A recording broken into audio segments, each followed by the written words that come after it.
Salam sejahtera untuk kita semua. Kembali lagi kami hadir di Minggu Prapaskah yang kedua. Umat yang terkasih, saat ini saya akan membawakan pengantar untuk Pekan Prapaskah yang kedua. Pada pekan kedua ini, kita merenungkan tujuan solidaritas, yaitu kesejahteraan dan kemuliaan bersama. Umat yang terkasih, seperti Yesus mengajak 3 rasul mendaki gunung, demikian juga gereja mengajak kita untuk mendaki gunung kehidupan, bukan sendirian tapi dalam kebersamaan. Jadi di puncak ada kebahagiaan bersama. Demikian akhir dari upaya solidaritas, bukan untuk menderita bersama, tetapi untuk kebahagiaan setiap pribadi dan bersama-sama sebagai satu keluarga Allah, seperti yang nyata dalam kehadiran Musa dan Elia. Demikian pengantar hari ini, dan selanjutnya untuk pendalaman materi akan dibawakan oleh rekan saya. Terima kasih kepada rekan saya Desi yang telah membawakan pengantar di Minggu Prapaskah yang kedua ini.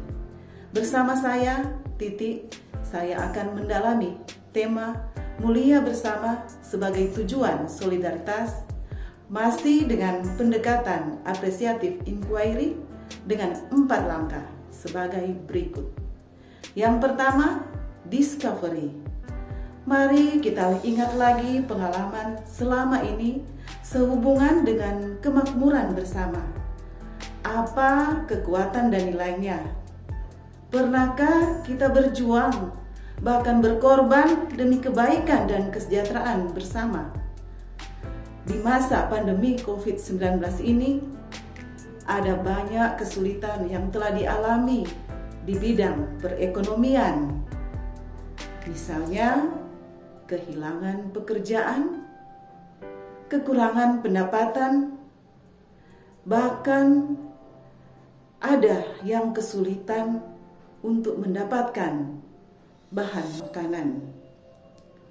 Namun, tak sedikit orang juga yang tergerak hatinya untuk membantu.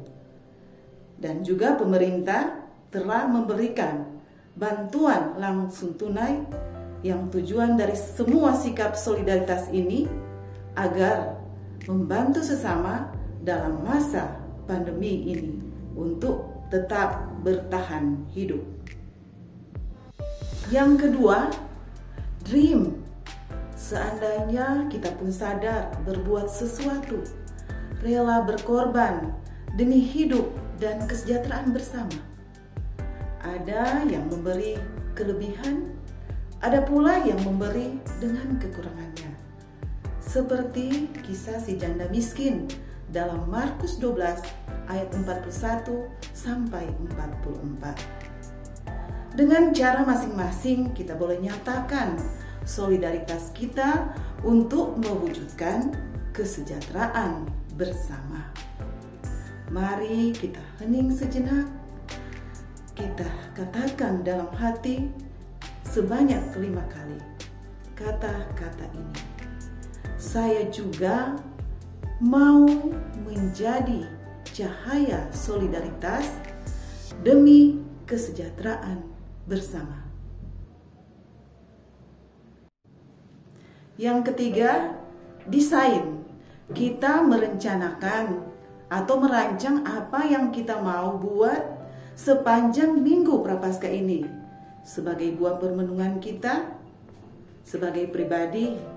Apa yang akan kita lakukan untuk membantu sesama dalam rangka mewujudkan kesejahteraan bersama.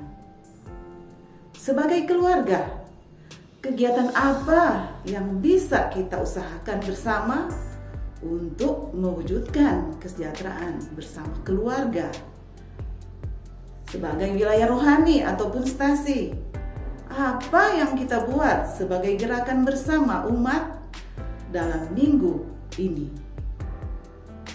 Mari kita sharingkan bersama intinya adalah tujuan solidaritas kita bersatu dengan Yesus, bersatu dengan sesama untuk mewujudkan kesejahteraan dan kemakmuran bersama. Dengan sendirinya kita boleh menjadi terang bagi semua orang. Yang terakhir adalah destiny. Apa yang akan kita lakukan sebagai gerakan bersama? Secara pribadi, kita kembangkan budaya mendahulukan orang lain. Dalam minggu ini, kita berkomitmen mengikuti ibadah wilayah rohani. Karena masih masa pandemi, ibadah boleh dilakukan lewat live streaming. Namun pada saat zona hijau, kita lakukan dalam satu kumpulan wilayah rohani. Mengikuti devosi jalan salib setiap hari Jumat dalam masa Prapaskah di gereja ataupun lewat ibadah live streaming. Dan sebagai keluarga, buat gerakan pertobatan bersama. Misalnya berbagi tugas dalam pekerjaan di dalam rumah. Kemudian kita mengembangkan ruang doa keluarga, Ecclesia Domestika. Kemudian gerakan umat di paroki ataupun stasi, misalnya setiap hari Sabtu sore kita datang membersihkan gereja di dalam maupun di luar gereja. Dan tiap keluarga boleh mengutus satu orang. Dan juga kita bisa menentukan orang atau keluarga yang perlu kita bantu untuk mendapatkan sembako atau perbaikan rumah, seperti yang pernah dilakukan oleh tim APP 2018 di mana mengadakan lantainisasi ataupun pemberian sembako kepada umat yang perlu dibantu.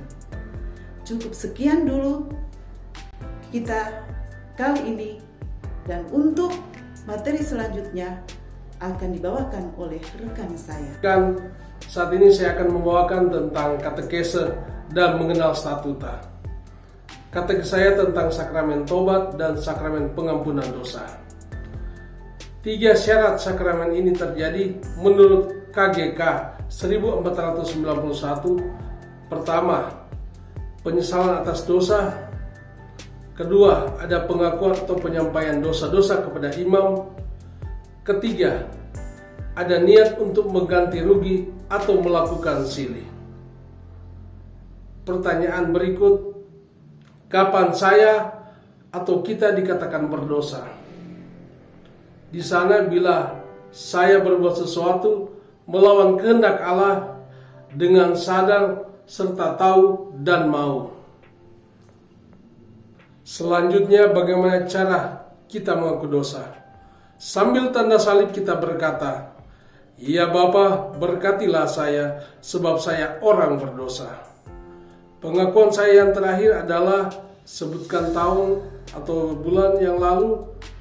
Baru kita sambung dengan kata-kata, "Saya mengaku kepada Allah yang Maha Kuasa, kepada Bapa dan seluruh umat Allah yang kudus, bahwa saya telah berdosa dengan pikiran dan perkataan, dengan perbuatan dan kelalaian.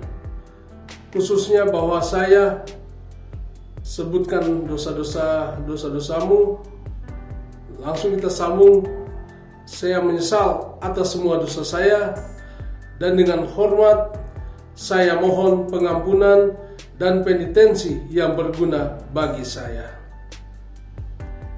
Selanjutnya kita bicara tentang statuta harta benda gereja. Siapa yang mengolah harta benda gereja? Adalah mereka yang memimpin badan hukum tersebut, dan dalam pelaksanaannya bisa ditunjuk orang yang cakap bersama Dewan Keuangan. Hal ini ada dalam pasal 218. Pertanyaan berikut, apa maksud mengolah harta benda gereja? Ada beberapa poin. Pertama, untuk menjaga jangan hilang atau rusak. Kedua, untuk memelihara agar awet atau lebih baik. Ketiga, untuk menghasilkan agar produktif. Dan itu semua boleh kita buat. Tapi yang bertanggung jawab adalah orang yang ditunjuk oleh uskup. Dan uskup akan memeriksanya. Hal ini ada dalam pasal 216 sampai 217. Sekian dan terima kasih.